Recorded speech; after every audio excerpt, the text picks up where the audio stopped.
everybody. Welcome back to the Straight Outta BS podcast. Thank you guys for your continued support.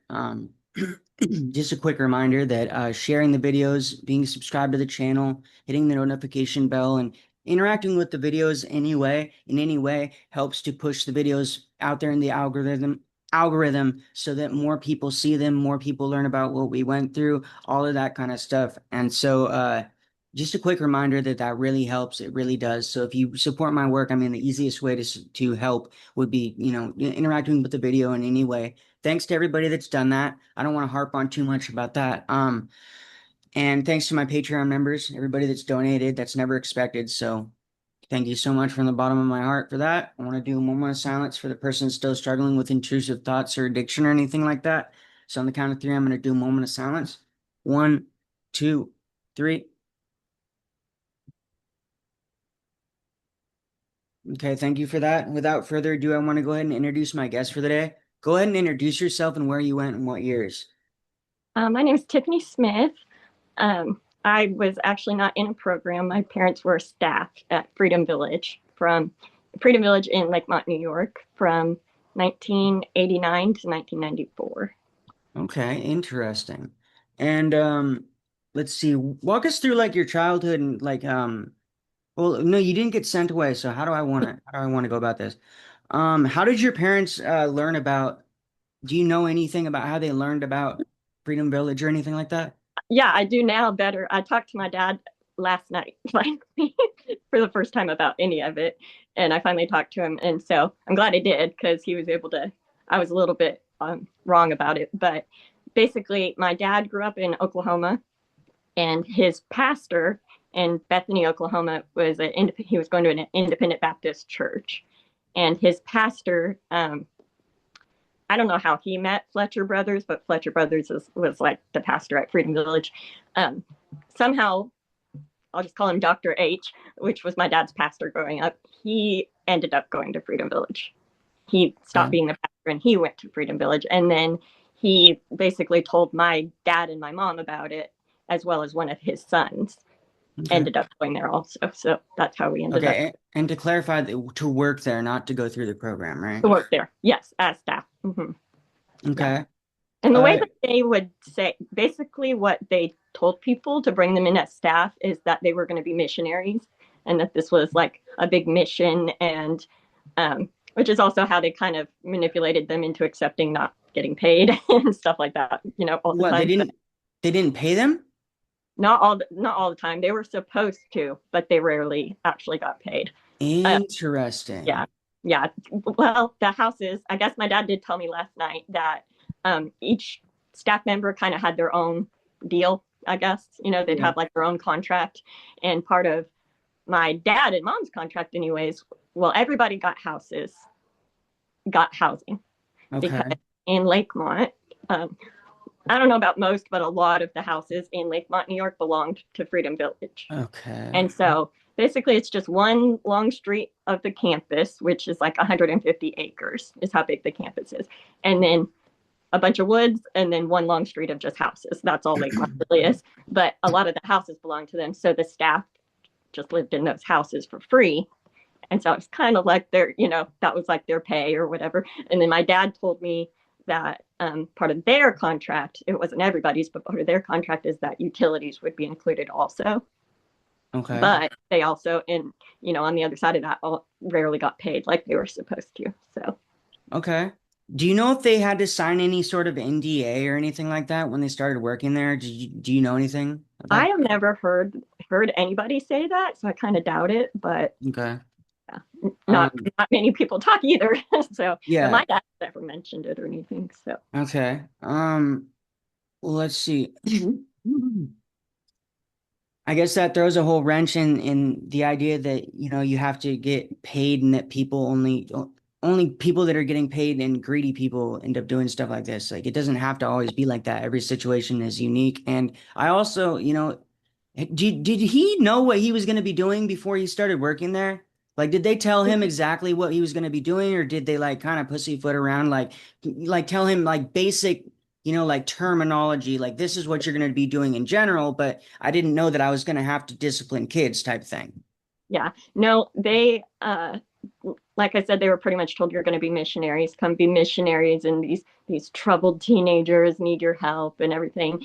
And they wouldn't know what their specific job was going to be until it was assigned to them. But like my dad, for instance, was in the maintenance shop. That was his main job, which they also had animals. They had like llamas and pigs and chickens and stuff. So he would also work in the barns and stuff. But his main job was the big maintenance shop. And then my mom was in she did the daycare.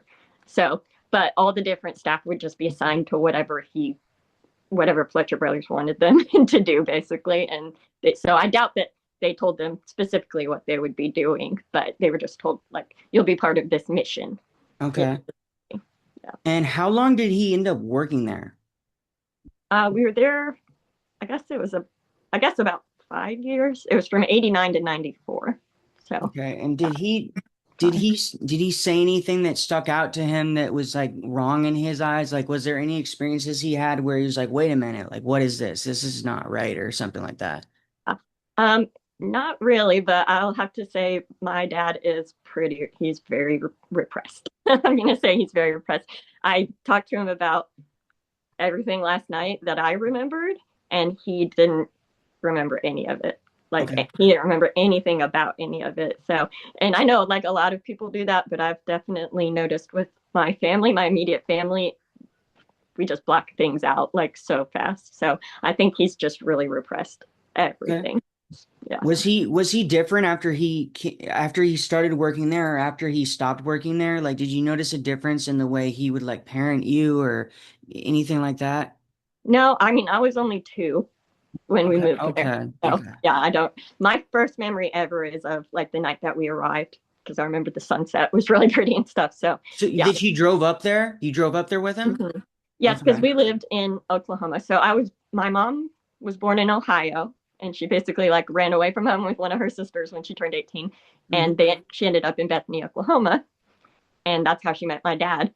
And so they had my older sister. They got married and had my older sister, and then me a few years later. So they had me and my older sister when they moved to Lakemont. Okay. Yeah, And and then my little sister was born there.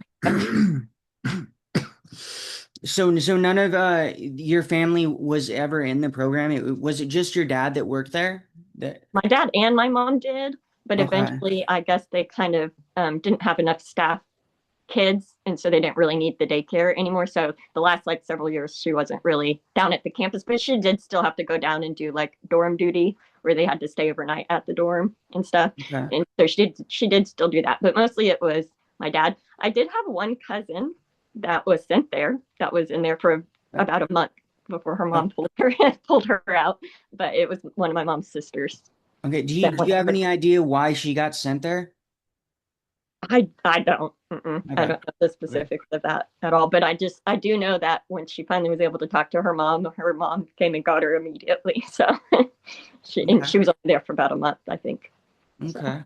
yeah. Okay. And so they never got paid. Did they get like were they given anything? Like, or was it just like, because I'm just like, I have a hard time. Like, I understand that like religion can make you do a lot of stuff like outside the box, even for free, like working for free. But, you know, I just feel like they were getting paid or compensated somehow. You know what I mean? Yeah, Because pretty like, much the housing, like okay, they would hold that over their head. Well, you don't even yeah, have to pay rent. You don't even have to pay a mortgage, you're fine. And then, especially like in my parents' situation where the utilities were being paid also. yeah, And also it's really messed up, but there was a lot of food donated to Freedom Village, which was supposed to be for the program for the teenagers, but it would be divided up among the staff families first.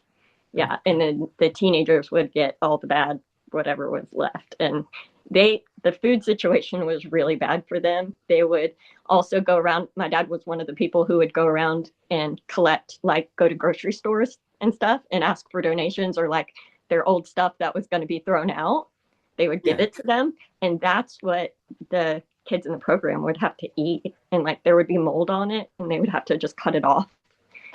So yeah, it was okay, pretty bad. But a lot of the food that was donated, it would go to the staff families first because they weren't getting paid. So that's where we got most of our food was donated food and stuff. okay. So which they did get paid sometimes. And it also depended on the staff, the higher up people that were, in better with him or whatever, they actually got paid more, but they also would not always get paid. So everybody, was abused by him financially or whatever. But Yeah. and then basically like it would be used as a way to get people to do what he wanted or to even like rat on each other, because in the program the kids were encouraged to like tell on each other and they Yeah. could go up in levels if they did, but the staff were also told the same thing. And there was like there was this little box outside the pastor's office with these little cards, and you could go fill out a card about you had seen somebody doing whatever. And we had church service every single morning besides Saturdays. And so in the morning, like chapel service, he would read the cards to everybody, to like the whole staff, the whole all the kids in the program and everything. And he would say people's names and everything. I think that was probably his favorite part of the day. But it would kind of be used like if people could give him enough good information, they'd all of a sudden get their paycheck. Like if he was happy with them, they'd get paid or whatever. And what's crazy is I've heard people talk about the amounts. My parents have not really talked to me about the amounts, but I've heard people say like junior staff was supposed to be paid $98 a month. And as in the kid, 200. as in the kids working there, or Well, not working there, but as in the kid, like the upper level kids there, correct? well, it's not exactly the same. I've heard you guys talk about it's a little different than like the W.W.A.S.P programs. The people who are junior staff are not still in the program, but they are people that were in the program. So basically they graduate, quote unquote graduate, because it wasn't accredited. But as soon as they were out of school, they weren't allowed to be in the program anymore. But he was really good at convincing everyone to stay. And so they would stay on and become junior staff for a little while until he basically decided where to put them permanently. Okay, so he'd put them somewhere permanently and they'd become senior staff. But they would be paid sometimes, is what you're saying. Once they became junior staff, they were supposed to be paid. Interesting. But they were technically not in the program anymore at that point. Yeah, but it's interesting how they weren't paying the staff that worked there, but then the junior staff they would pay. That's interesting. It's almost like more of an incentive for you to work there. You know what I mean? Beyond like the other things they try and throw at you, like, oh, but wait a minute, you can get paid too. Like you don't just have to do this, like something you're comfortable with already or whatever. Because once you've been there in the program for long enough, it becomes like what you equate to as life. This is life now. This is my reality. This is how things operate. Like I know that I'm going to have, this to do on Monday. Every Wednesday, this is going to happen. The days have a structure, stuff like that. So it's like, do you really want to step away from what you know? And then on top of that, you can get paid. And okay, I can see the manipulation that went on there. Okay. And honestly, he was also very, very good at making people terrified of the outside world. We called everything outside of Lakemont the outside world. And I can speak for myself. I legitimately was terrified of everything and everybody outside of Lakemont. And so even though the teens that were in the program, even though like, because I mean, me, and like I was 2, and my little sister was born there. So we didn't actually know that it wasn't true. We did go on vacation sometimes, but I don't know. I guess you're just so, when that's your everyday world, and all the adults in your life are telling you that it's true, you're going to believe it even if you see it for yourself that it's not. But like they would be afraid they'd be too scared to go back to this terrible heathenist world, and like you're going to go right back into whatever. And so it was legitimate fear to leave also, because Fletcher Brothers like claimed that he was the only person that was truly under God's will. So like you are not even he called all Christians outside of Freedom Village lukewarm Christians just because they weren't there. So they we're the real ones. We're the real ones. They were the only real Christians was at Freedom Village. And so, and man, I mean, people believed it, they came to believe it. So yeah. I mean, if you know what to say and you know the words to use and you're very good and persuasive with those words. I mean, you can get people to buy almost, anything. Not all people, but there's a group, there's a niche of people that will if you give them enough evidence and you sound like you have authority when you're talking and stuff like that, like it's happened to me. Like I've fallen for stuff because people talked with authority and they were using specific words and language and Mhm. like social cues and stuff. And it's like, well, you could be telling the truth, and so it's crazy how that works. But so he must have. Did you ever meet him? Did you ever meet the Fletcher brothers at all? Like, Like, oh yes, yeah, okay, yeah. We all he was like our like our god basically. Like yeah, everyone adored him. Definitely he wouldn't have let anybody not know who he was.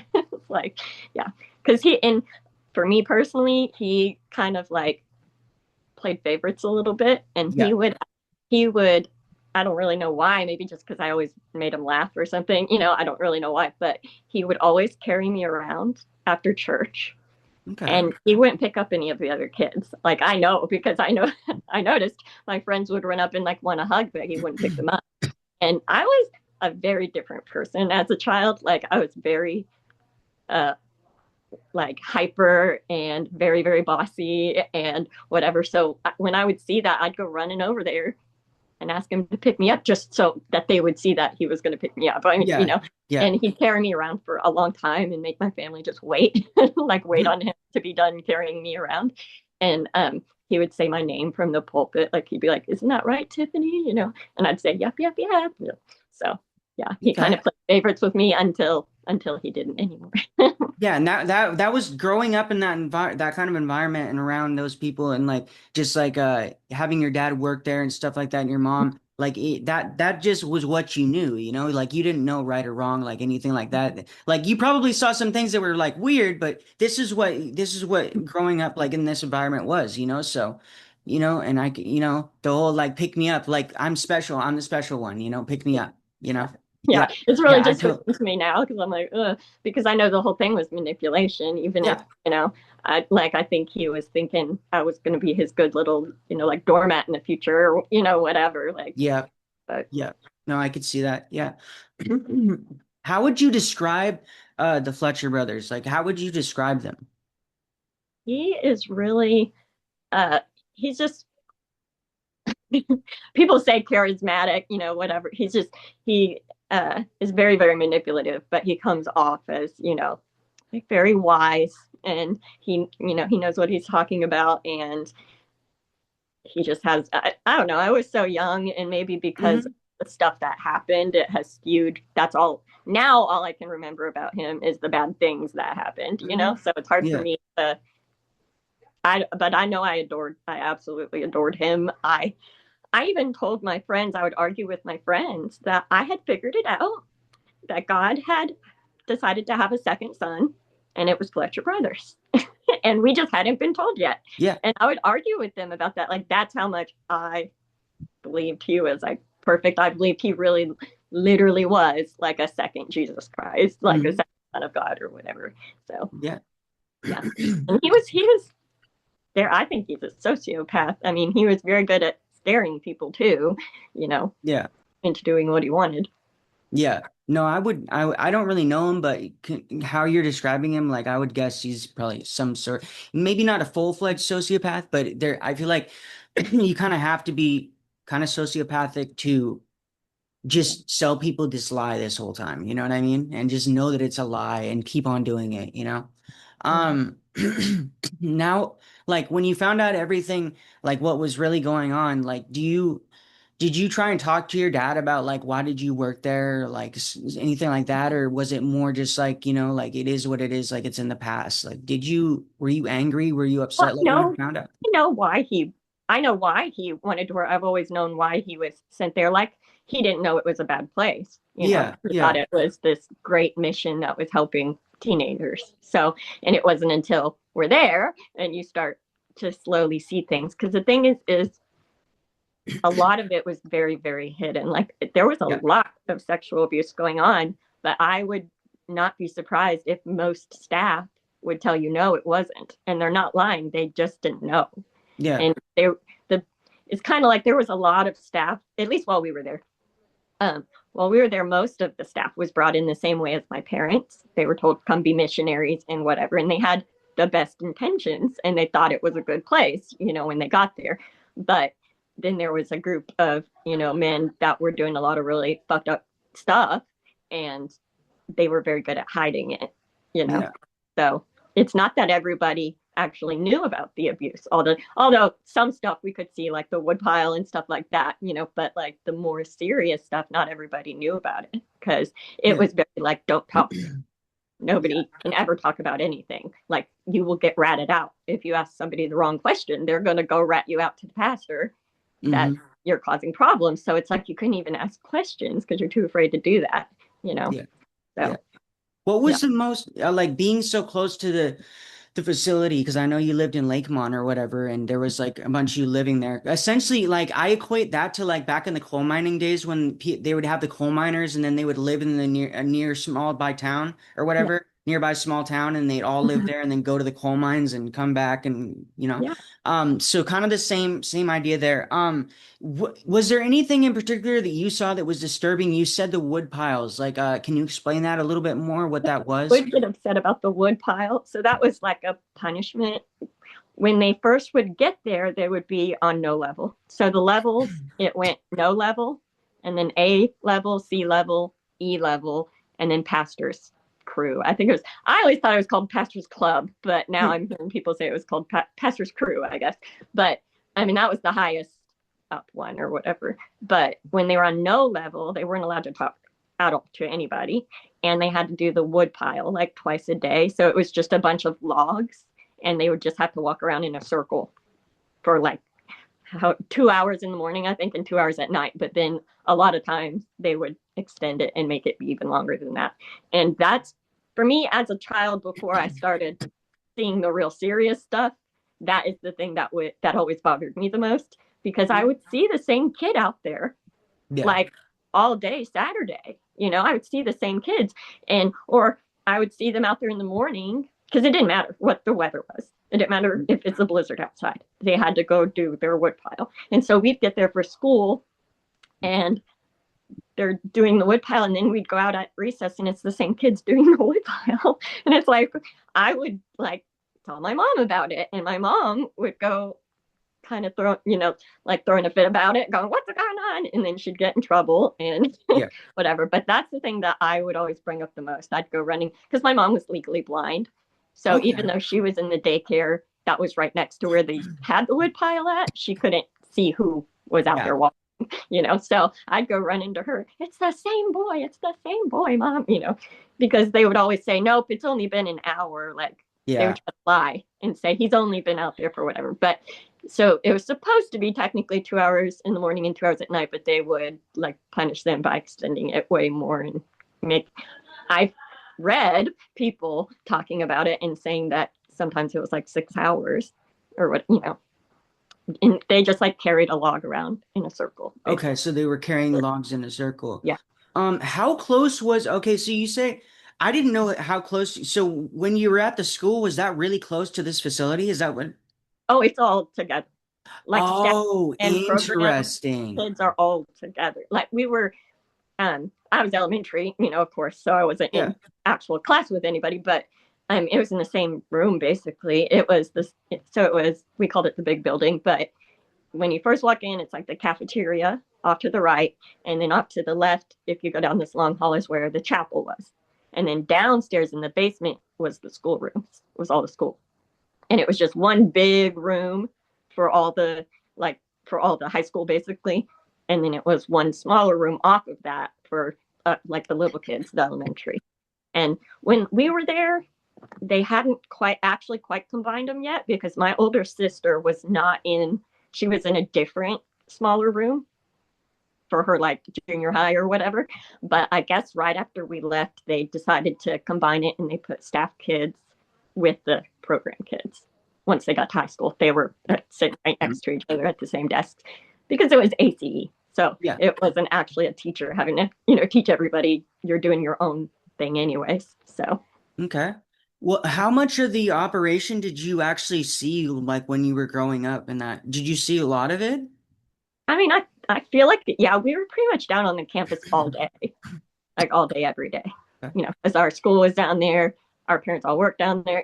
So we pretty much were on the actual campus most of the time. Okay. So And were you ever approached about working there? no, not me. I was only 8 though when Okay. we left. Okay. So yeah, but it's kind of like I feel like probably a given that they just expected any staff kids would have just stayed on as Yeah. become staff, Yeah. which probably did most, probably did happen with the families that were still there anyways, because most people, would end up leaving or getting kicked out Hmm. before their kids grew up. So I think there's only one person I know of that was there all the way, grew up, and actually married one of the boys from the program, and then they both were staffed together. Okay.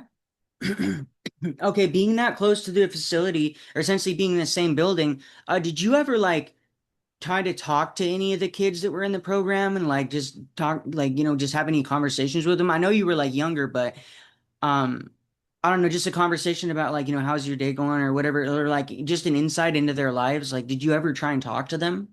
Well, yeah, I would play with some of the girls. I never talked to any of the boys. Okay. I wasn't really kind of allowed to, Hmm. but the boys and girls weren't allowed to talk anyway. So even though I'm a staff kid and I was allowed to have male friends, I wouldn't have talked to the teenage boys. To me, they seemed like practically adults, Yeah, because I was yeah. really little. So, but I would play with some of the girls, especially when my mom was like doing dorm duty or she was over in the dorm. I would go over there.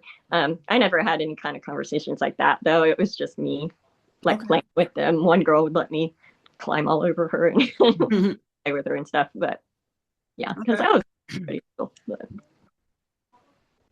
And do you know if when you got out of this program, like when people graduated high school, did the credits transfer or was it all a fucking flop? no, it was not accredited at Yeah. all.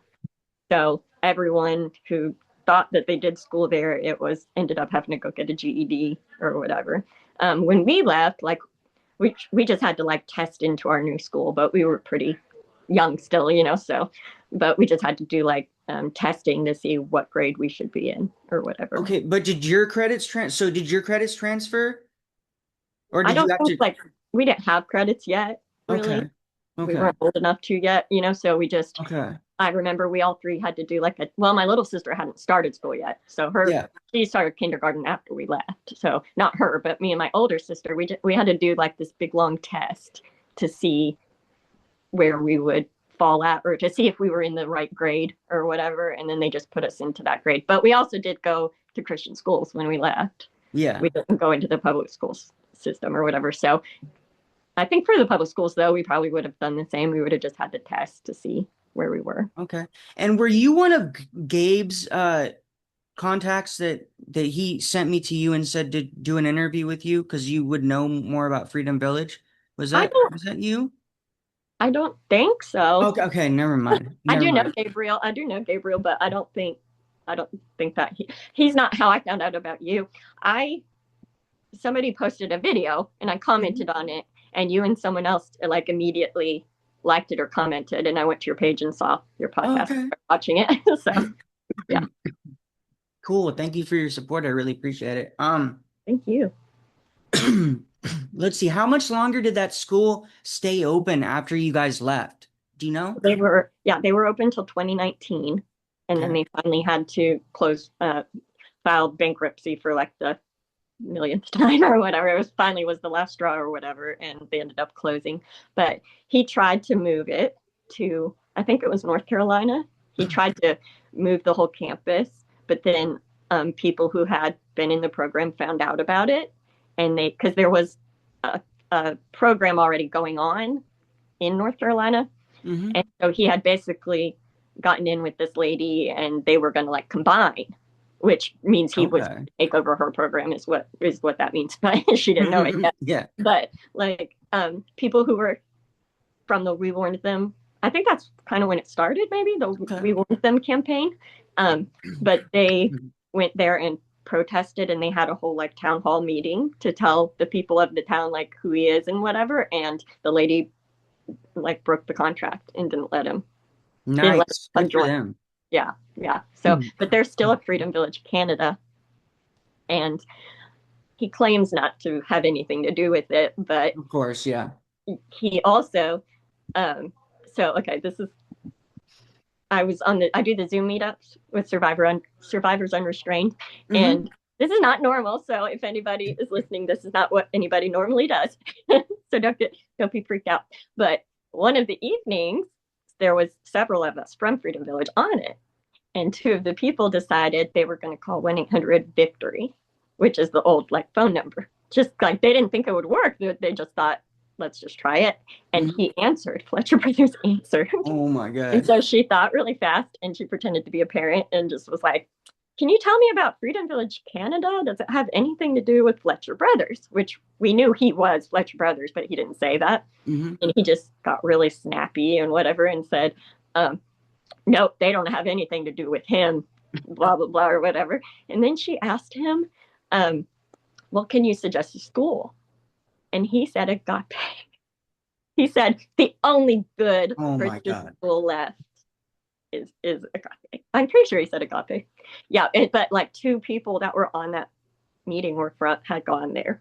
And so it was a little triggering to everybody Yeah. involved. Yeah. But he specifically said he has, well, not he wasn't admitting to who he was, but he said Fletcher Brothers has nothing to do with it. They're not Yeah. having anything to do with it. The thing that's crazy is like a few weeks later, I think, on the Freedom Village Truth page, Yeah. somebody anonymously posted a video of like the leader or whatever of Freedom Village Canada interviewing Fletcher Brothers. Of And course. Yeah. like I couldn't find a date, so I don't know how old this video was, but it seemed kind of recent to me. I don't know, but yeah, they're going all off about glorifying him as their leader and founder, and so like he's so full of shit. So yeah, I think he is still involved with that. Unfortunately, I think it's Okay. just at the table, or kind of hiding it a little bit. Yeah. Yeah. Okay. Um, okay. Well, is there anything else that you want to touch on about like what you experienced like while you were there or what you saw or what you know? Like, is there anything else important that you think people should know about the Fletcher Brothers School, Freedom Village, or anything like that? Well, yeah, I would say that for like the staff kids, especially those that were born there and literally didn't know anything else, it really was like when you didn't know anything was wrong because this is the only world you've ever known. Mm-hmm. It really was just a really kind of perfect, blissful, like childhood kind of because every single person in the town, like everybody. Most of the people who weren't part of Freedom Village were Amish, and so it was like Mm-hmm. there was these two cults in Lakemont, and that's pretty much it. Yeah. There was like very few people who weren't part of one of those two cults, and so, but for us, being kind of blissfully ignorant, we were picking berries all day, and we could ride our bikes everywhere. My little sister, when she was 3 years old, would ride her little tricycle a half a mile down the street to go to Mhm. our friend's house, and it didn't matter. It was, Yeah. everybody knows everybody, and so, um, but there was stuff that would like kind of seep through, that, but the way it would be explained away, like if we did question something, like we thought that seems wrong or that seems kind of abusive or that, whatever, it would be explained away to us that Mm-hmm. it is a little harsh, but it has to be because they're in juvenile detention. That's what Yeah. they would say. And so they'd say, these are troubled, we have to be harsher with them because it's like they're in juvenile detention. They're in Yeah. They. trouble. And they also would lie and say that most of them were court ordered to be there, which is now I know is not true at all. I think most of them were not court ordered to be there, but they made it sound to the staff kids that almost all of them were there because they were like basically in jail. Like that's how they made it sound to us. And so if we questioned anything we saw, which I did, I would. At one point I was not allowed to go into the girls' dorm anymore, and I've been trying to think of it, and I don't know what it was I saw, but I was in the girls' dorm playing with my friend, that I had made, and I saw something, whatever it was, it made me so upset that I ran all the way from the girls' dorm to the daycare, which is like the other side of the campus, almost the other side of a 150-acre campus. And I remember running and like falling down because I was like crying so much and then getting Mhm. back up. And I did that twice.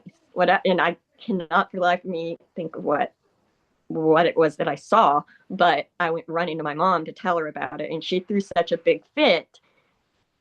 I remember she, like, basically they would kind of, in my remembrance, they would kind of punish my dad when my mom would throw fits by assigning him like extra dorm duty, and because that took him away from us, it took him out of the house, and Yeah. so I feel like that's what would happen because but I know it happened like a second time. And after the second time it happened, where I went run into my mom and whatever I had seen, I was told I wasn't allowed to go in the girls' dorm anymore. Like, so stuff did like seep through, but for us kids, like, we didn't necessarily know it was wrong. Or if Yeah. we did think it was wrong, it was explained as like, that's how it has to be because it's part of the program. Yeah, Or they what, deserve it. They're bad kids. yeah, pretty Yeah. much. Yeah. That's what Yeah. they would make it sound like. Yeah. Yeah. Yeah. Because I remember, no, I don't think I ever talked to a single one of the boys, but I do remember feeling afraid of the boys. Like Because that's what you were made I to thought they were all think. criminals, That's what you were you made to know. believe. Yep. Yep. Yeah. Yep. I can completely understand that. Um, all right. Well, thank you so much for coming on the show. I do want to, if you're open to it, maybe do a part two because I do have a couple Freedom Village survivors that I wanted to reach out to and see if they have any specific questions for me to ask you since they went there Well, and I stuff do like have some other stuff I can that. stuff I could tell you about. I don't know if you want me to talk Oh, if about you it. want to talk about it, yeah, go ahead. I would I guess I would just like to talk about the events that led to us like being kicked out, basically, or that what led to that.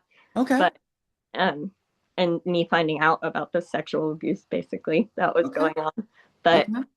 the first big main thing that I remember, that just to put it sequentially or whatever, there was this trip to Washington, and that was not normal for us to like take the teenagers and go anywhere with them, but for whatever, well, now I know what it was, but at the time it was confusing because it had never really happened before. But they said it was going to be a senior trip or something like that, and it was a reward because so many of the kids were in pastor's crew at the time. That's what I remember being told. It was a reward, and we get to go on vacation to Washington D.C. because so many of them had made it to pastor's crew.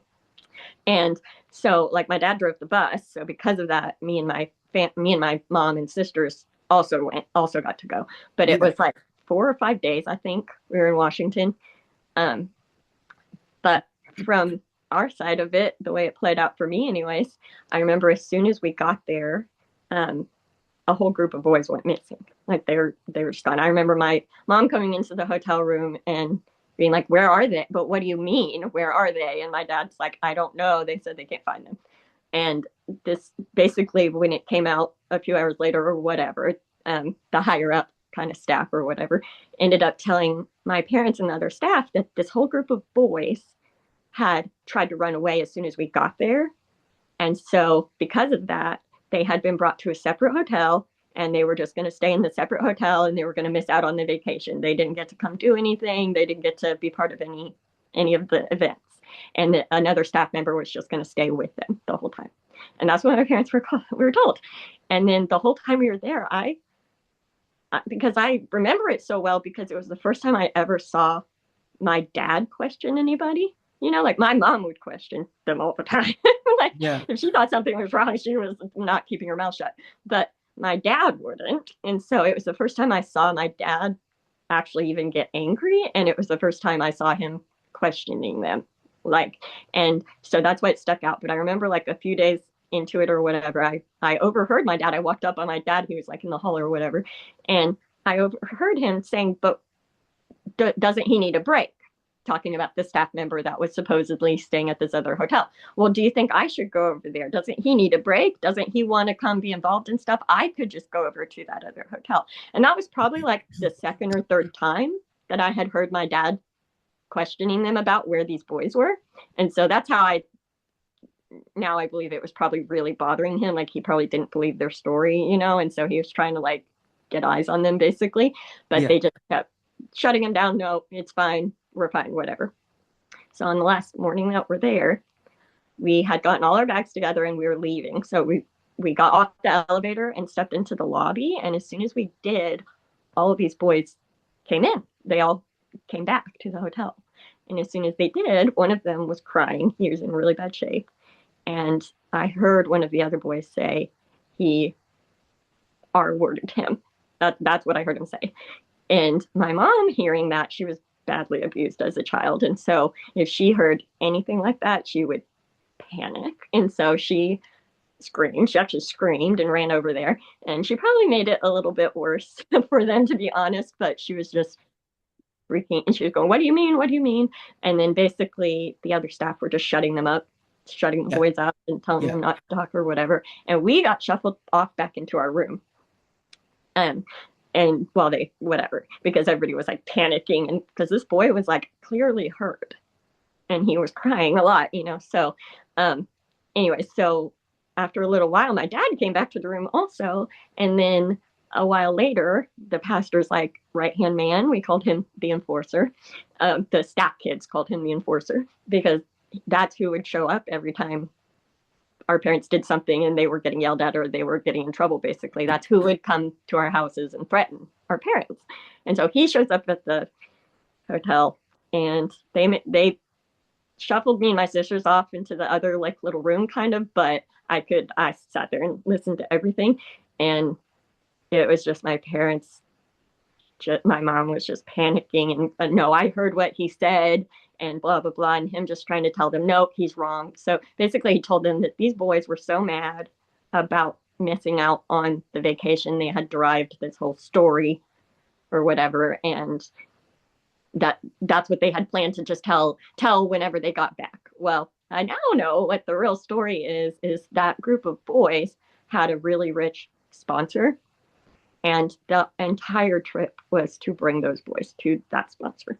Like it was Yeah, it literal. was a client. It was literally He was a traffic. client. Yeah. Yeah. Yeah. And so when I heard that on we were in them campaign, oh man, that was because it was always a huge mystery to me. Because the only thing I knew about that trip was those boys went missing. My parents got threatened because he finally told my mom, if you say one more word, you will be fired right now and you don't get to come back home with us, which meant we would have been left in Washington, D.C. My parents didn't have any money, zero money. Yep. And so that was pretty scary, and who knows if they really would have done that, I don't know, but that finally got her to stop, and finally like he went away, and we waited until they told us to leave again and got our bags and left. But that's all I ever knew about it. It was just a big mystery to me, like what was happening on that trip. So now that I know what it really was, Yeah. that's yeah, I was Yeah. like, what the drove that bus? We were on that trip, but yeah, it was just to bring them to their sponsor. So there was literal trafficking going on, Yeah. across I state lines. wonder where there's one client, there's probably others too. So that's what I wonder, like how many other clients were there? Were they doing this on a regular basis? Were they planning these trips? Do you remember any of these? Was this the only trip that they would take, or were there other trips that they would take? No, that was, as far as I know, pretty much like the first time we did a trip like that, because it was everybody was like, what? We're doing what? And they would send groups around because he made money off of sending groups around doing like singing at churches and sharing their testimonies, but really it was testimonies he wrote for them, Okay. like saying that they were prostitutes, they used to be prostitutes, and they used to be this, and most of it was completely false. And I do remember, so they had a big I'm kind of going scatterbrained a little bit, but there was a big room of telephones, and the kids, when they were done with school, if they were assigned to that, I guess, or whatever, they would have to go over to the other building and make phone calls to try to solicit donations or to get sponsors for the Adopt a Teen program or whatever. They'd ask them to sponsor, but can you sponsor me? But he would write their stories for them of what Yeah. supposedly was their story. And I remember several times going over to that building because my best friend's mom worked in that building. So sometimes we'd go over there after school. And I remember several times walking past that room and hearing girls crying, like, I'm not saying that. That's not true, and like arguing with somebody about it. But they would be made to do it anyways, basically, or they'd probably be put on no level if they refused to read what was on the paper. But it would just be terrible things that weren't true about them at all. But they'd Yeah. also tell these stories when they went around with the singing groups. But other than those singing groups, no, we didn't normally like go on trips or anything like Now that. I'm wondering if maybe the singing groups, the fact that he was writing the testimonials for him saying I'm a prostitute, what if that in a indirect way is a form of them posting a classified for creeps to then say, I like this one, like, and Mhm. then can I, how much to get this one, if that makes sense? Like, That so does, in yeah.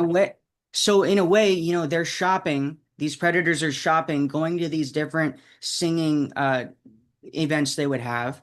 And then, I like that one. How much for that one? Because like my brain goes to a lot of crazy places because I've done a lot of research into like human trafficking and child trafficking and all of that. And there's a lot of I don't know. I just wonder about that. I wonder about that now. Why was he writing the testimonials for them? Why was he always saying, this, I used to be a prostitute, because that entails that they're experienced, they know the sex thing, That's a good point. Yeah. And Yeah. no, I get where your mind's going because, yeah, I kind of followed a little bit about like the, Diddy parties and stuff like that. And, Yeah. Yeah.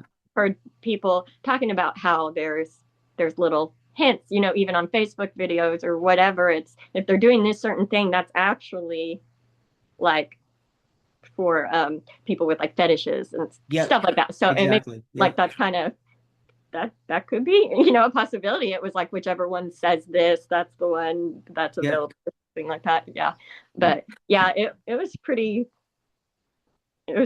bad, this story. I think the fact is that most of them didn't have bad stories. Most of Yeah. them didn't need to be there or anywhere, and so they didn't have a bad enough story to tell, so he would just have to Yeah. do it, write it for them or whatever, to make people more sympathetic and stuff. Yeah. I get he could go either way. I feel like it could be either. It could be both. It could, Yeah, it yeah. could be both. Just the fact of you telling me the boy thing and being raped and all that. So, um, yeah, just to me that's where the dots connected. But it could be anything. I'm not, and to be clear for anybody watching, I'm not saying that I'm an expert on anything. I don't know anything. I'm literally just like I read things, I watch things, I do some research, I read books, like I make my own decisions about things, and I'm not trying to push that on anybody, but just do your own research and you'll probably come to somewhat of the same conclusions that I'm coming to.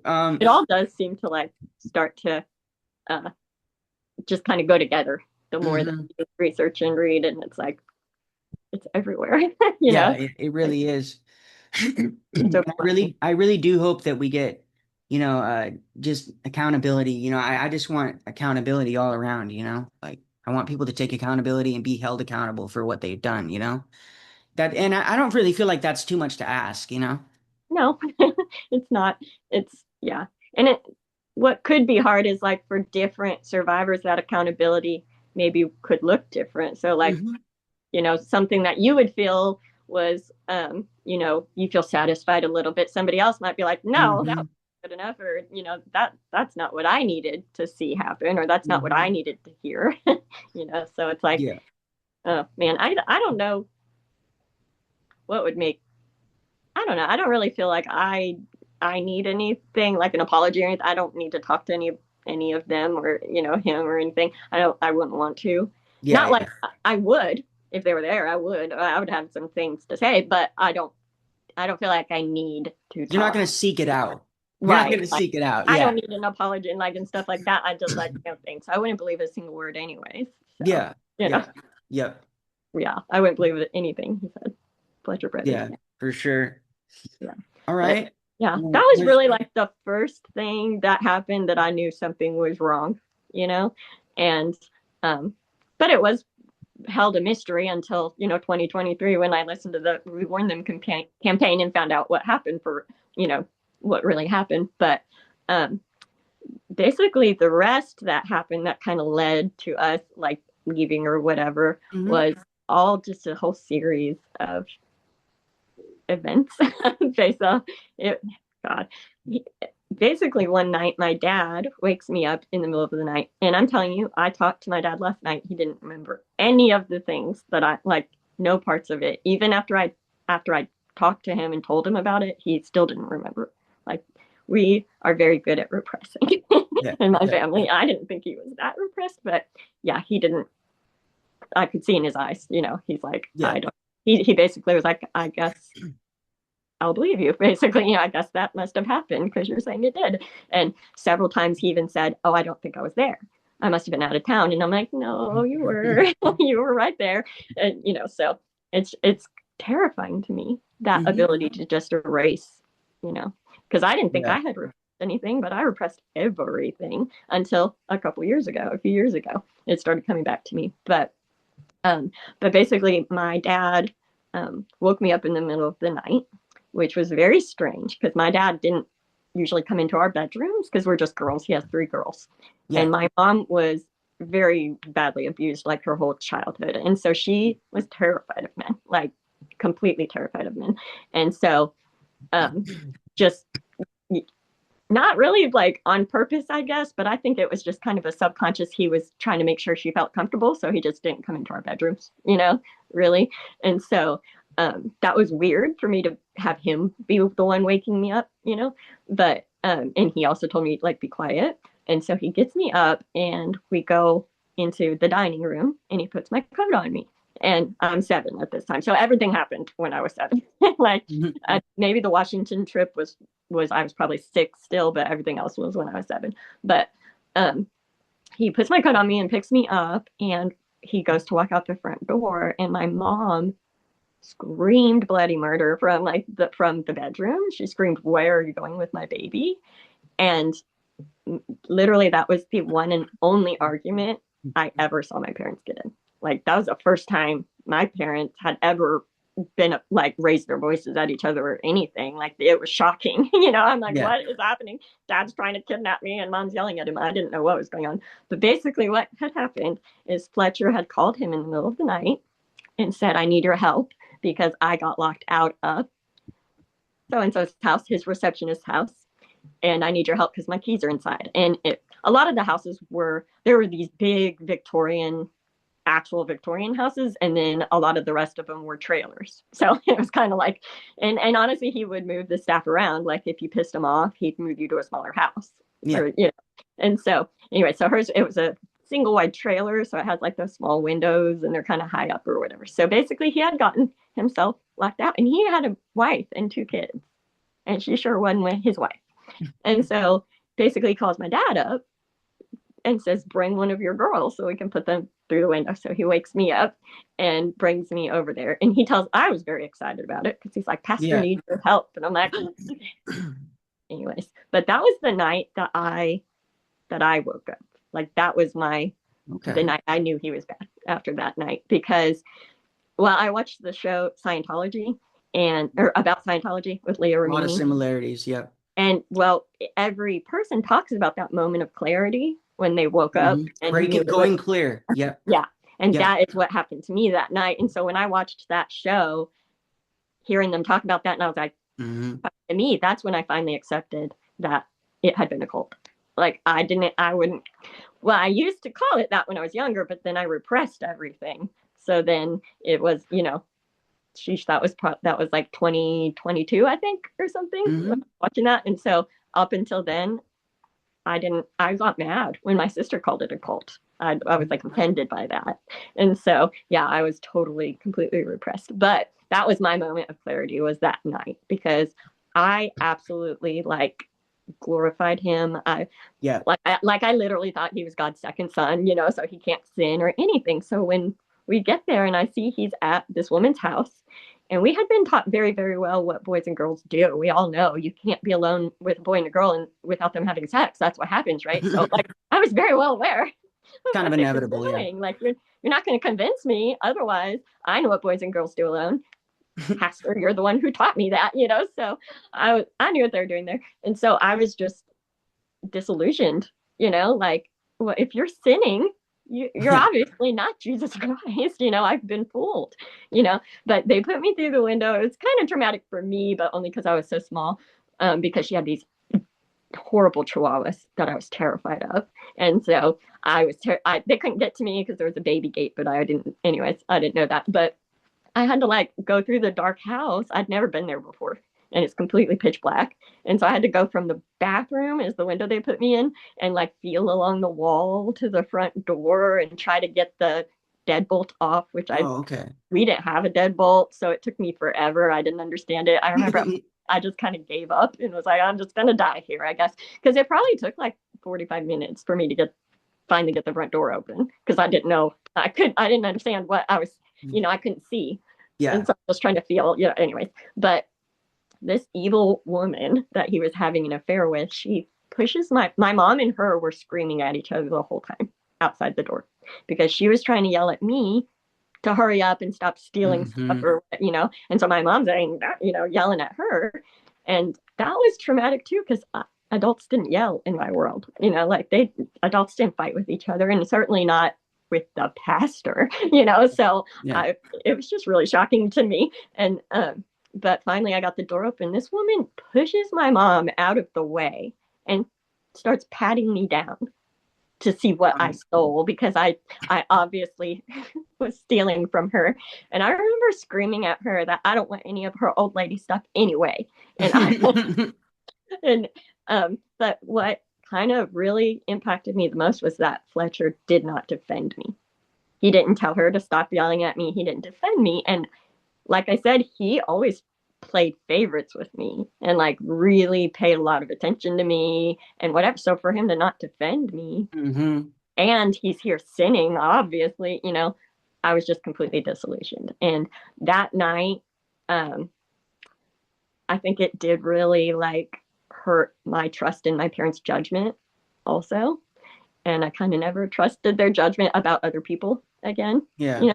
And like if they would say someone was good, it was, I'll see that for myself, Yeah. or if they didn't like someone, I was probably going to become best friends with that person, like because Yeah. I'm going to find out for myself, you know, and but yeah, my mom. Oh, also, I stopped believing everything for a little while. I was completely convinced that like everything he had ever said was untrue, so I stopped believing the Bible, anything. I didn't believe Yeah. any of it for a little while.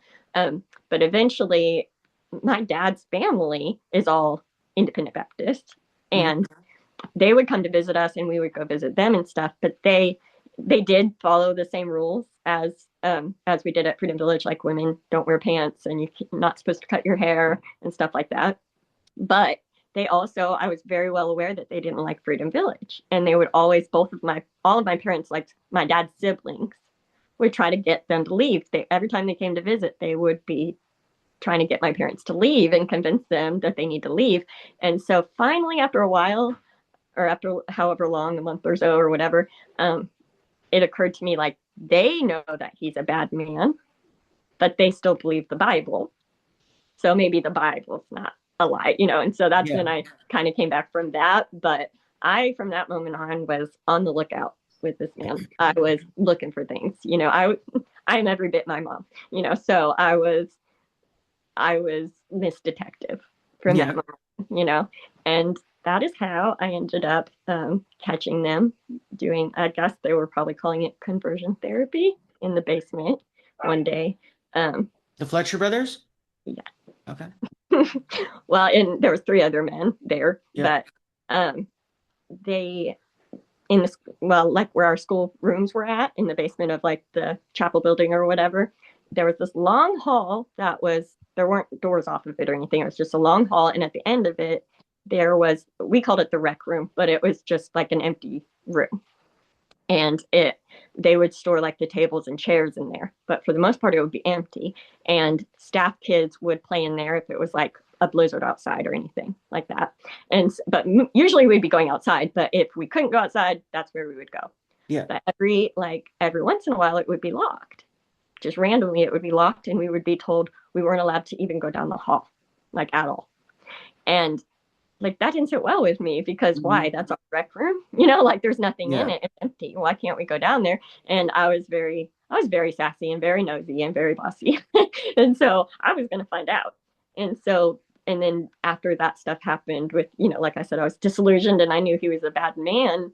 The next time they locked up that room, I had to know why they were locking it. I absolutely had to know. And I would dare my friends all the time to like run down to the door. I'd say, I'll chase you to the door or whatever, but really I'd linger trying to like listen and see what I can hear or anything like that. And I never could hear anything. But if we went down that hall too much, one of the deacons would come storming down from upstairs to yell at our teacher for letting us go down there. So they had a way of knowing that we were doing that because their offices were upstairs or even in different buildings. Like, how did they know we were there? So, yeah, and it wouldn't take long either. I mean, if I would dare my friends to go run down there and chase me or, race me to the door or whatever, and then we'd come back, and within a few minutes, one of the deacons would be down there yelling at the teacher. And so finally, there was a day where she was crying. She actually, which I now know, I didn't know at the time, she was from the program. And she was actually in the program herself and had graduated, and they made her the elementary school teacher. And I didn't know that. So that kind of made me feel bad because I was like, oh my God, she was so young when this happened. She was barely an adult herself when this happened, but she was crying and like begged us to please stop going down there because we're getting her in trouble, basically.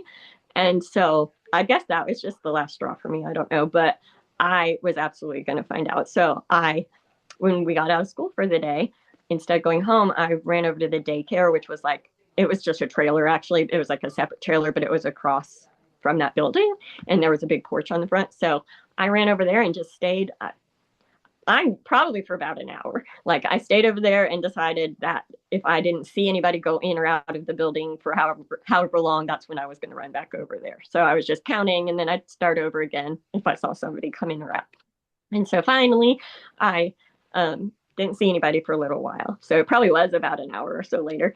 And so I made my dash and I ran back over there. And when you first go in the building, off to the right is the cafeteria. So people were going in and out of that building all day, and even if school wasn't going, but nobody saw me. So I was able to just run back downstairs.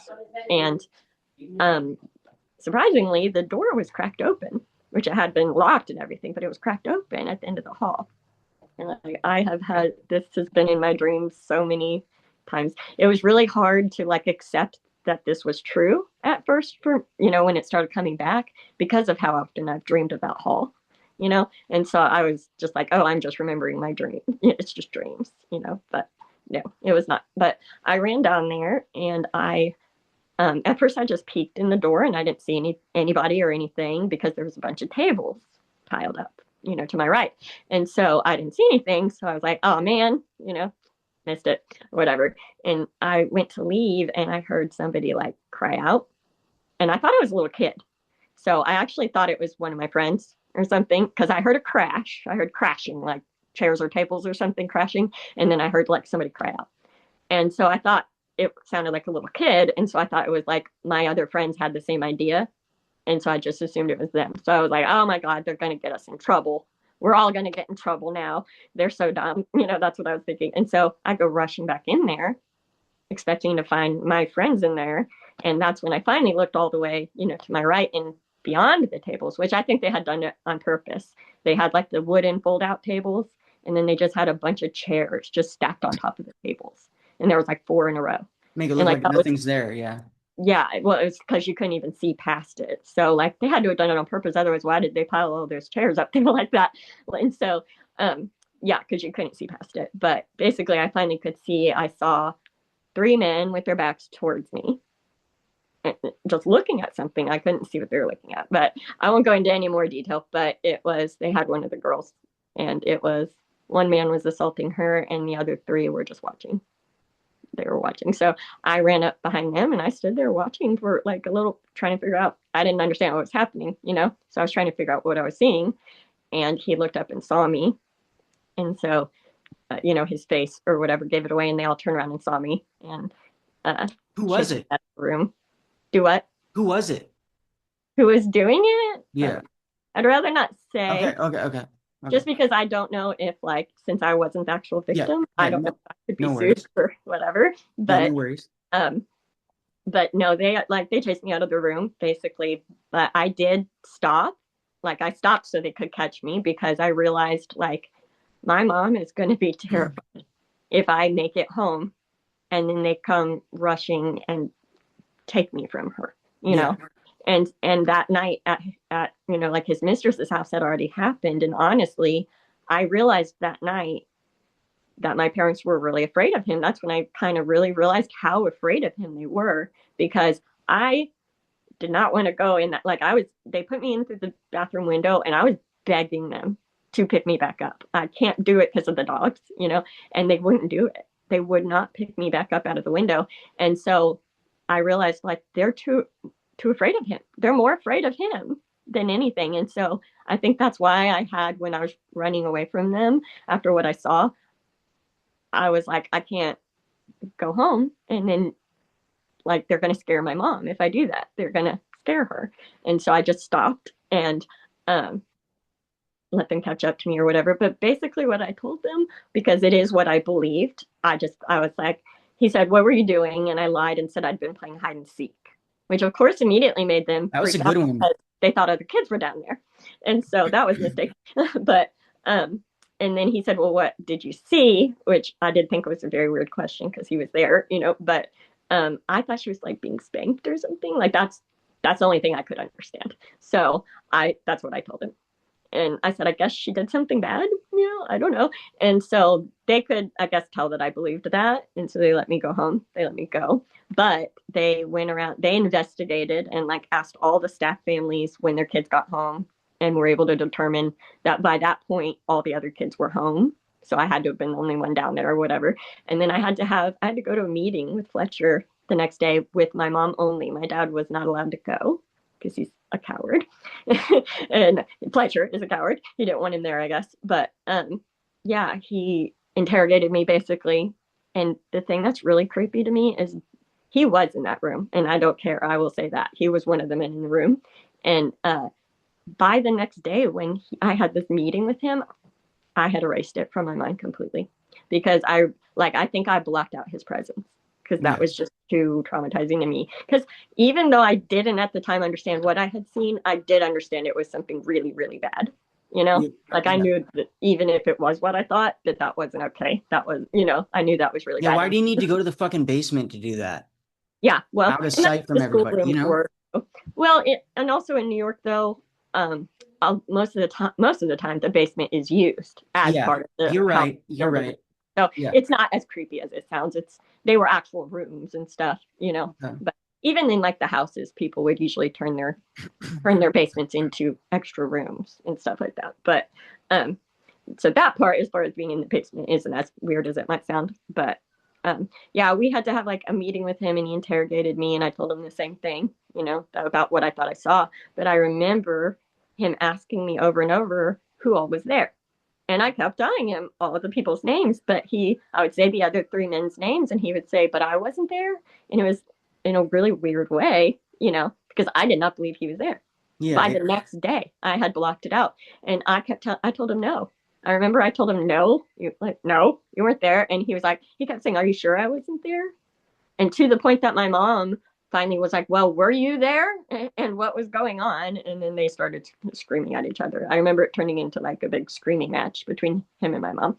But basically I stuck to what I thought I had seen. So that's what I told my parents I saw. So that's what they believed I saw. And I guess I just thought that, like, the staff member doing it, I guess I thought he had just lost his temper. I thought he had just lost it and lost his temper and dragged her down there, to like beat her or something, like, which obviously would not have been okay either. But Yeah. that's Yeah. what I thought. That's what I told my parents I saw, basically. Yeah. And so eventually it was kind of, well, we weren't there for very much longer, honestly. But like, my mom did go on a little bit of like of not vendetta, but she was asking a way more questions after that. And I think my mom, like, didn't believe me that, I think she probably knew what must have actually been happening, but I was not saying that. So she kept questioning me over and over and over until the point that my dad finally told her answers are not changing. So, like, stop. And she finally did. But she also was talking so much that Fletcher, like, basically went on this. He just terrorized her all the time. He was trying to get her to stop talking. He was trying to scare her into stop asking questions, stop talking about it and everything. But he also didn't want my parents to leave. So he didn't really want to threaten to just fire them, because he didn't want people to leave.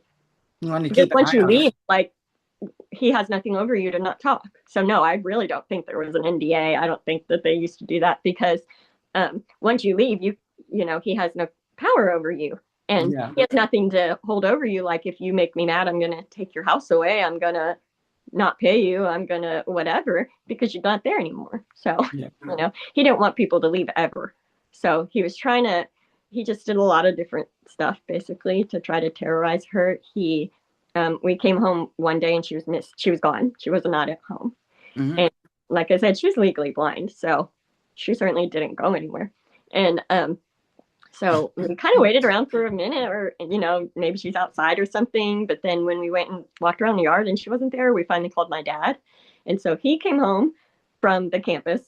Came from the maintenance shop or whatever, and him and like the other staff that lived, which everybody lived right near us, but kind of like their friends or whatever. They all went around driving around trying to find her and searching for her, and it was like I remember it was dark, so I believe all together, once she told my dad what time they came and got her, was 6 hours. But basically, like when it was dark, my dad got a phone call and it had been hours and he had come back home and he couldn't find her anywhere. And he got a phone call that said, come get her. Just come get her. She's at Fletcher's office.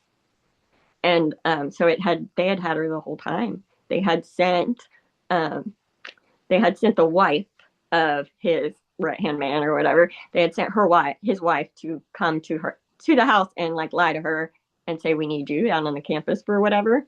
And so she went with them, and then they just like locked her up in Fletcher's office with him and his deacons for like 6 hours.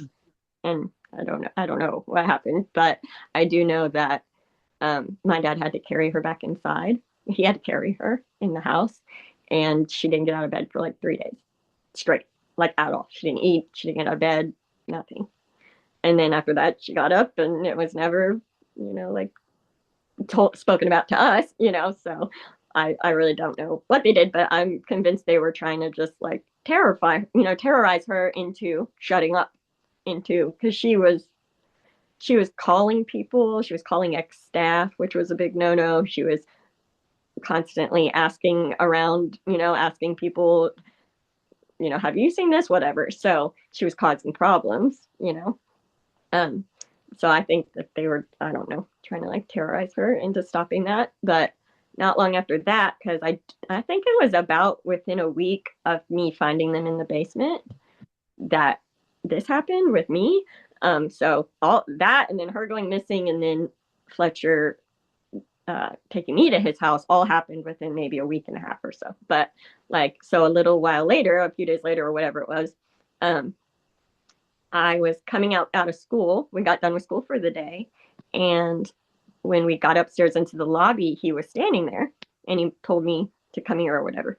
And so I went running over to him and he told the rest of the kids to go outside because they did too. And so he said, no, go outside.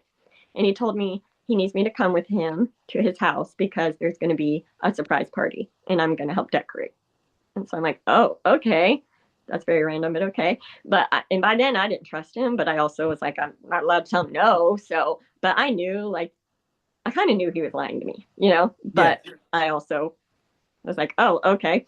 And I'm also still only 7. So, but I go with him, and first time I'd ever been in his car, probably as far as I remember. But he drove me over to his house, and again, it was the basement, but it wasn't weird. He had a like living room down in the basement of his house, and that was where all the kids would, like all the staff kids would play.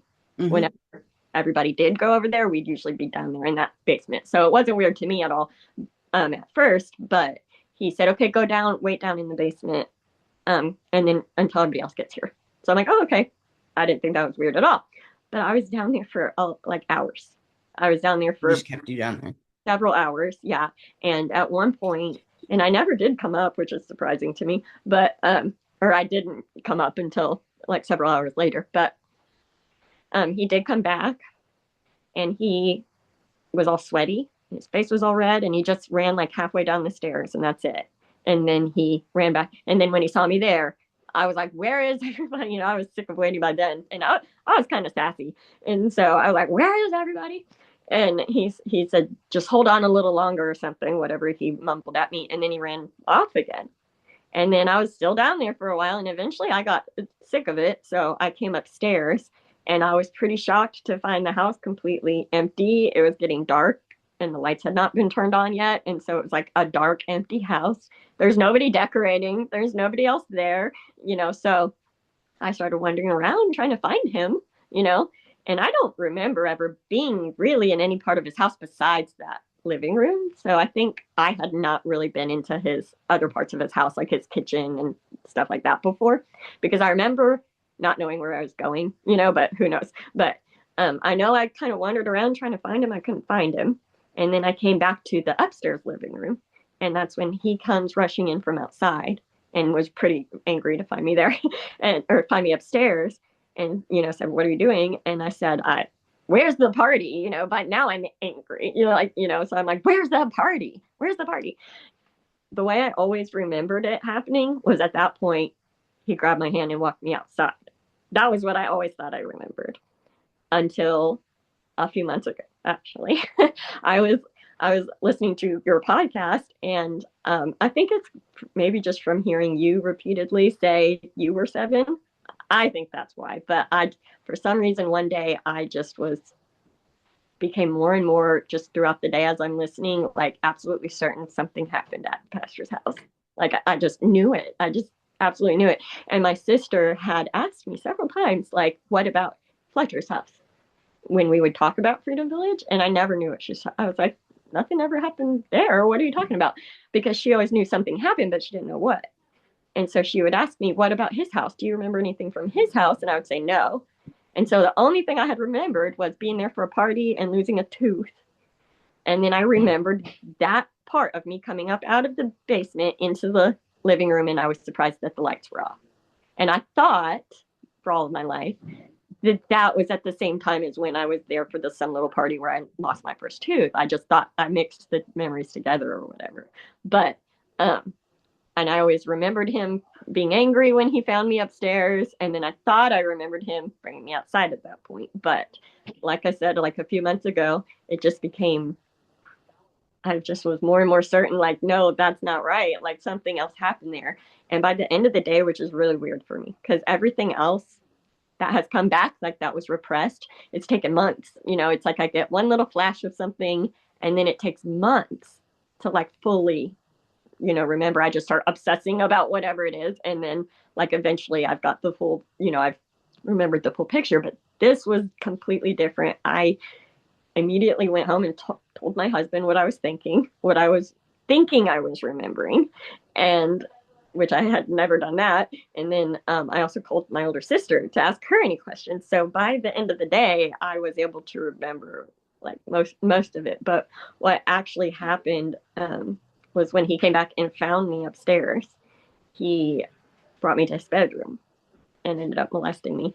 But basically, I think it was part of his scheme. And I think the reason he did all of it, bringing me to his house, keeping me there, even molesting me in his bedroom, was to terrify my mom.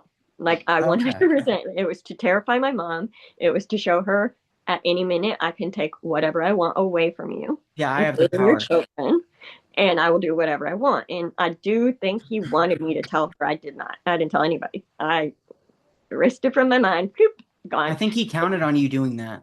I think he did. Yeah, I think he wanted me to, because I don't remember him saying, "Don't tell your parents," or "Don't tell anybody." And so I think he wanted me to. He wanted her to know that he could do whatever he wanted.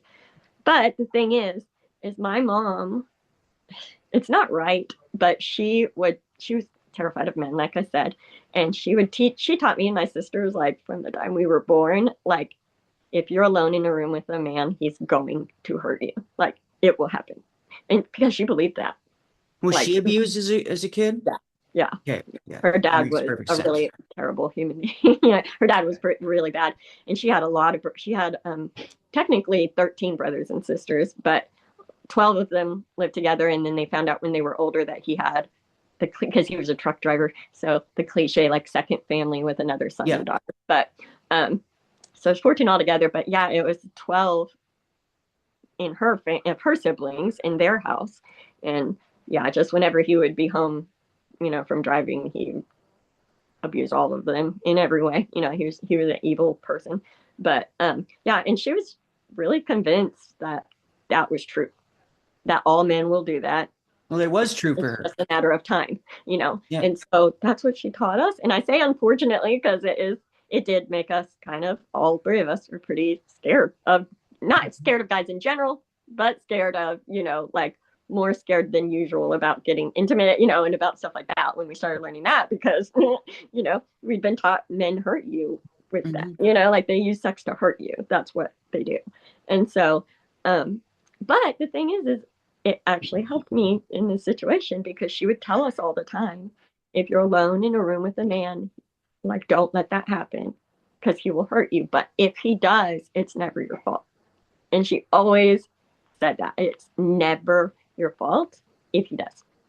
And he didn't hurt me. He actually told me to do something to him and I did. And the second I did, he started yelling at me. He started screaming at me that this had been a test, that You're this whole bad thing because was you a did. Yeah. test. Yeah. Yeah. He said it was Yeah. a test and he was trying to see if one day I was going to be a whore and I had failed. And I knew he was full of shit. Like 100%. My mom had already told me, like, what men do when they get girls, and I know that's not true, but I believed that it was. So I already knew what men do when they get girls alone. And I already knew that it wasn't my fault, So it didn't work for him, Yeah. like the manipulation of it didn't work on me because I was like, no, it's not. And he was telling me, you're bad, you're really bad. And I thought you were going to be good. He said, I thought you were going to be my perfect staff member one day. And I'm just so disappointed and blah, blah, blah. And like, it probably did make me mad, but I didn't believe a single word he was saying. Like I knew what he had just done. I knew exactly what it was called. I knew exactly that it wasn't my fault. And so I started yelling that at him that no, it's not my fault. You're the adult. I started yelling at him that I had been taught to obey and he was the adult. And so I had just obeyed. Hmm. And he was probably pretty shocked, like he was yelling at me for a while. I really can't remember like specifically past that, but he was yelling at me and I was just yelling right back. Like, nope, you're the bad guy here. And so eventually he kind of gave up, I guess. I don't know. I don't remember a lot of details, but which I'm very glad about actually, but I do think that that's all he did. I know he didn't hurt me or anything, but um I think the whole thing was to terrorize my mom, and then I think he wanted me to tell her about what had happened, what he had just done or whatever, which I didn't. But and then I think he also probably intended to use it against me for the rest of my life. Yeah. Like Oh, he probably intended, didn't think we'd be leaving, and so of course eventually I would become staff, and he would have this thing to use against blackmail me with for my entire life because yeah. I was a whore and I had already failed. So that's why I say he's a fucking sociopath. Like, like that's sociopathic to make a blackmail scheme on like a 7-year old, you Yeah. know? And I don't know. But after that, he kind of, we went out, he did take me outside. And so that was where like I had kind of remembered that part of him just grabbing my hand and taking me outside. I had kind of always remembered that part, but I got it mixed up. But he took me outside and I had really hoped my dad had remembered that part at least, or something about that, because I don't get the next part at all. And I was hoping my dad would be able to tell me like what the hell Fletcher said to him because it doesn't make any sense. But he walked out from inside his house holding my hand. And turns out what had happened was my sister got home from school without me. And this is after my mom had gone missing. And Hmm. so this is several days later or whatever. When she got home without me, my mom completely panicked and immediately like sent out an alarm. And my older sister could only tell me she remembers that everyone immediately started searching for me and that it was a big thing. It was Tiffany's gone. Tiffany's been taken. And everyone was searching for me. And said that she knows it was like several hours, but she was at home with my mom. So she doesn't know much more than that. But she said it was at least like probably 2 or 3 hours that I was missing. And so what we believe was happening, unfortunately my dad doesn't remember, so he couldn't tell me, but I think he brought me there. And when I was down in the basement that whole time, he was out there with my own father and with the rest of the staff pretending to search for me. And I think that because that's why he was all sweaty and hot when he came down the stairs halfway Yeah, and went running back up. that makes He was sense. making sure I was still there, I think, you know? And yeah, like he was out there pretending to search for me with my own dad for hours. And then what I kind of don't understand is he then found me in his own house. So So that's he the could part so that he could doesn't be the make sense. hero. So he could be Yeah, the but hero. what I don't understand is what he told them about why I was in his house. Why did you find me in his house? You know, so Yeah. that's kind of weird. But when you're terrified, I do understand that when you're terrified and you don't want terrible things like that to be true. So you want to believe the easier explanation, you know? And so I think that's probably what happened to my dad that day. He just accepted it because he didn't want to know that it's probably something a lot worse, you know? Mhm. But I don't know what he told him. That's what I don't know. But he brought me from inside, and I just went running out there. And I do remember very clearly. I remember thinking, I will never tell a soul about this. I will never tell a soul. And I told my parents that I had just wandered off. I completely lied. I said I'm sorry, which that's not the fact that they believed me is very understandable because I did do that all the time. I would just wander off on my own and be gone for and be missing for hours. Like I wandered off in a hospital morgue when I was 3 I used to and do ended that too or in I sport. in a hospital and I ended up in the morgue of the hospital. So, and I wandered off in a museum once by myself and ended up in the Holocaust room. That's how I learned about the Holocaust. But like, yeah, so that was very normal. So I just lied to them and said after school I was playing and I was just playing whatever. I made up some kind of story. And the thing is I never did go over by his house, but whatever, you know, I told them I had been playing over by the girls' dorm and then I decided to go play over by his yard and then he found me basically. And so I said I was just playing for all those hours by myself, which I had done in the past. So, Yeah. you know, but when I walked outside, it was my dad was right there. My dad comes running up, and like the whole yard was full of staff. There's all these staff all over the place. And maybe that's what kind of shocked me into going, oh my God, I'm never telling, I don't know, but I didn't know everybody was looking for me, you know? So it's like all of a sudden everybody is going, Tiffany, and they're all around me and they're hugging me. And I'm like, what, you know?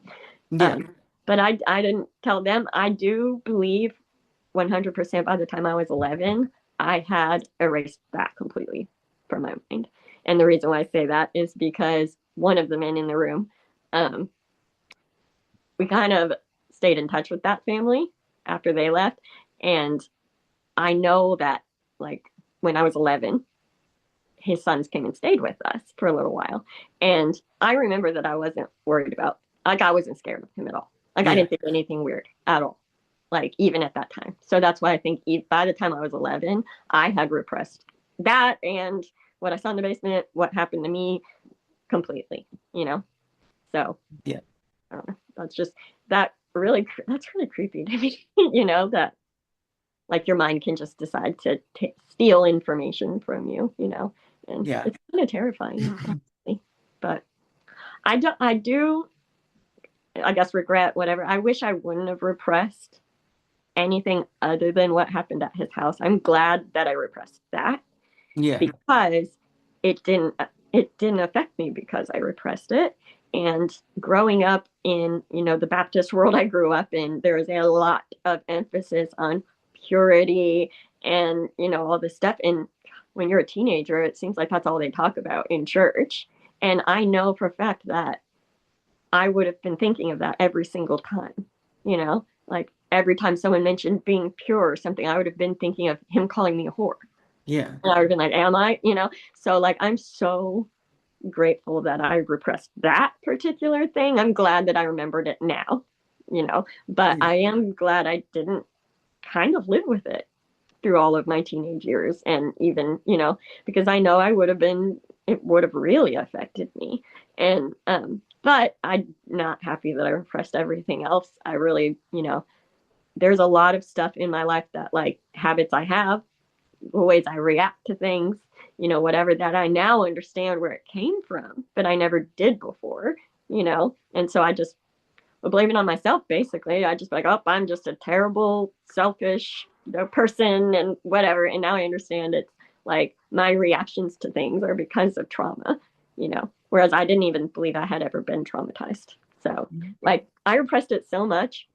And I believe I know when I did, because basically when I was 15, I got a new boy. I had a boyfriend. I started dating this guy, and he was like completely new to church and had pretty much not really been in church at all and whatever. And so he said that he was new to Christianity.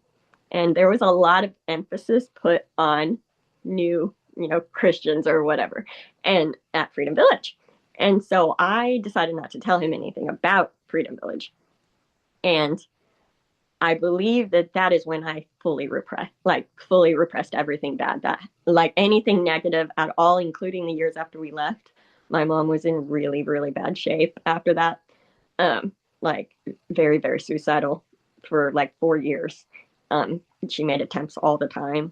And like my older sister and I were like very well aware, that she was like, I expected it all the time when I was coming home from school. I thought we were going to find her.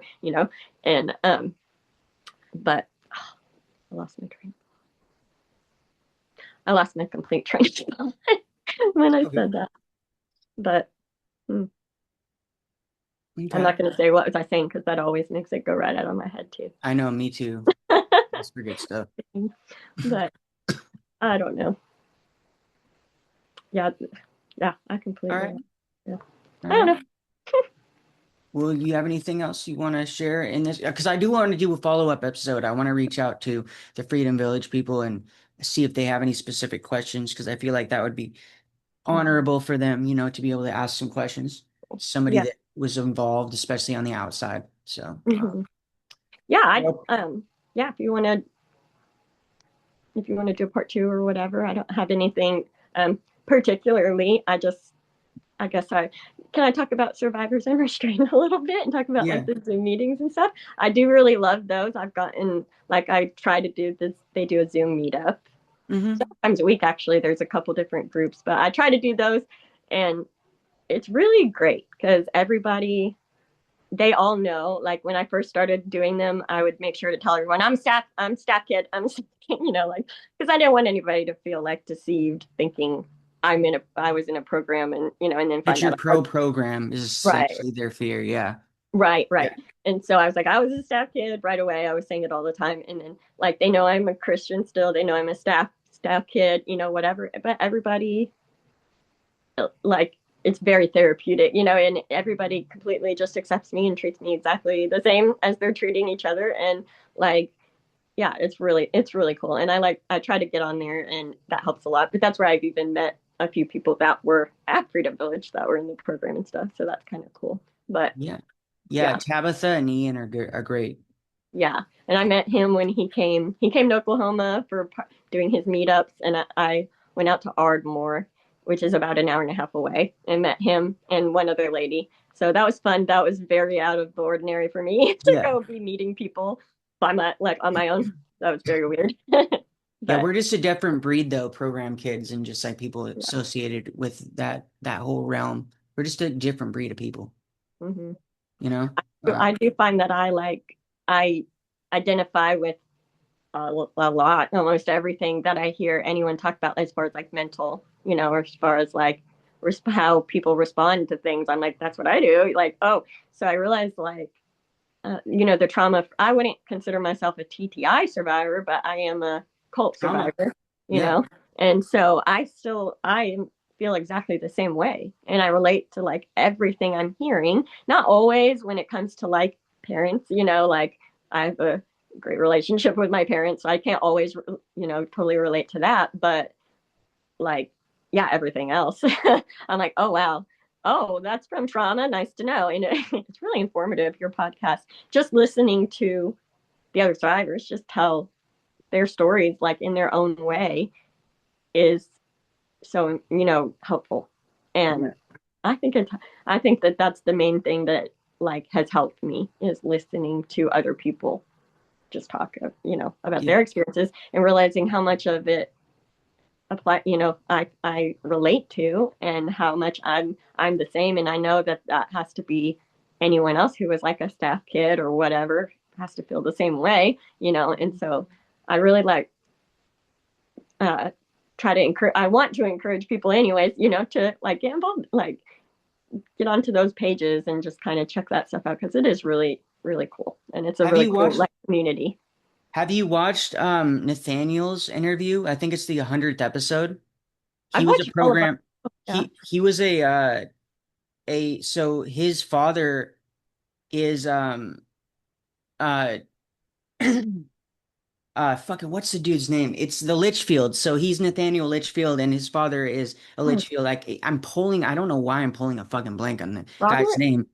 Yeah, Robert Litchfield. Yeah, yeah, yeah. So that was his father. So he literally that was his family. So literally he was talking about like how he can't stand his family and just like Yeah. just all the crazy stuff he saw from the outside. So you're not the only, survivor or person that was involved with like the staff side of it. And it's not, and I think it's important to get your viewpoint because like why wouldn't we want to know what you know? You know what I mean? It's like there's not, you're never really going to talk to the people that ran these programs because they're never going to come on camera. They're never going to show their face publicly because they're not open to scrutiny. They're not open to feedback. Okay? Like just like they We wanted us can't to be believe them open. anyways. So, Like yeah. yeah. So you're never going to talk to them. So the next best thing is people that were involved they knew them, like you're not I Yeah. mean, I would still probably interview like if I got the opportunity to interview one of the heads of these programs, damn right I'm gonna interview, but I'm gonna ask all the fucking hard questions and I'm Yeah. gonna demand answers. Like, Hmm. like you need to be like, well, I guess I can't demand, but I'd be like, like I'm gonna push him a bit more than any other person I have on here. I Just imagine come like you on, know man. how to not let them talk you in circles too, probably Yeah. a little bit better than most people, and you'd be able to like keep up with them and not let them Yeah, kind because a lot of them like to change the subject.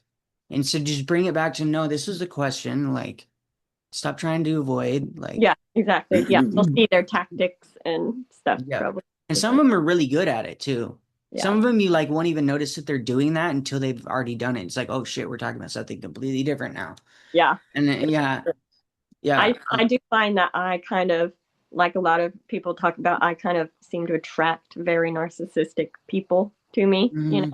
Like, man, when I was a teenager, a lot of my friends were very, very manipulative. And I had a few friends like, this one girl was like 23. Why was she my friend and I was 14? And just, I don't know. I kind of have always been, I'm the just little tag along friend, Yeah, and I'm kind of just doing what everybody else says. And that seems to attract those, that attracts users, you yeah, know? yeah, And yeah, a lot of my friends would be very, very manipulative and very, and like I would be the little like doormat, basically being pulled along. And yeah, that's been my whole life. And I think that comes from, it's almost like I don't have a daddy complex because I have an amazing father, but like it's like a narcissist complex yeah. almost or something like that. It's Well, you like, were around it a lot when you were growing up. yeah, it's like trying to replace. I think in a way it kind of makes sense to me because it's like basically when I meet a person that doesn't like me right away, I cannot stop thinking of that. Like I'm going to make that person laugh. Like I'm going to figure it out. Yeah, no, I feel Like that. I'm Yeah. gonna figure out a way to make them like me. I've got to, it's like, and so it's this like probably from being so betrayed or feeling so betrayed by Fletcher Brothers when I so adored him and and so glorified him and whatever. It's Hmm. like just this need to always find that approval that, like, and especially if it's someone who kind of immediately doesn't like me and then I can make them like me, that's even better. I don't know. Hmm. I seem to be attracted to people who don't like me. Yeah, and You know what I mean? Like, I'm yeah, attracted to people that are, well, not so much anymore, but I used to be really attracted to people that were broken, just completely broke, because I can fix you. I can fix you. Like, right. I can help. Like, Hmm. it's just like, let me focus on all your issues and try and fix you and just completely ignore my issues. And Hmm. it's a complete way of just deflection that I'm very guilty of doing. Just For sure. not focus on yourself, like Hmm. because I can't seem to fix my own problems, but I can seem to fix a lot of people or help a lot of people. So, I've always felt uh, like I said kind of the same thing. I would say I I'm the I'm the one who knows all the answers, but I'm not going to follow any of them. Exactly. Don't Exactly. I expect know me to do exactly how to that. do. Yeah. I know what you should do. I'm not going to do Yeah. I'm it not doing that. Yeah. though. Yeah. Yeah. Exactly. Well, Crazy. thank you so much for coming on the show, and I really appreciate it. And I will be reaching out for a part two. Let's definitely do a part two. Sounds awesome. Yeah. All right. Awesome. You have a wonderful day. And thank you guys so much for watching the show. And we will catch you on the next one. Bye, y'all.